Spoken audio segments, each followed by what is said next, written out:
Welcome to Chillin' 101. We hope this video helps. You begin by putting the Geo set-top box on and positioning both remotes within 3 feet. Once done, choose the remote's code entry or learning mode. This is the action that lets the universal remote speak to the box. Make sure batteries are fresh and the remote is pointed steadily at the set-top box. You need a visible channel number or menu on screen so you can quickly test commands. Do not skip this verification step. Now you either enter codes or use the learning function.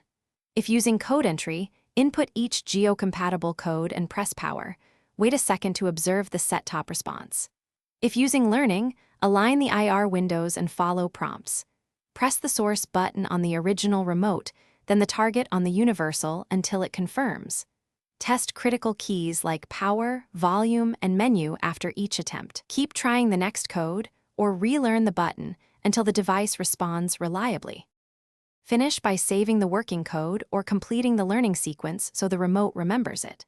Once saved, cycle through a few channels and open the menu to confirm full functionality.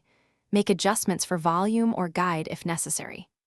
If commands fail intermittently, relearn individual buttons rather than the whole set, and make sure batteries are strong, the remotes are within 3 feet, and nothing blocks the IR path. That one troubleshooting tip will solve most inconsistent behaviors. Thanks for watching. Consider subscribing if we helped you.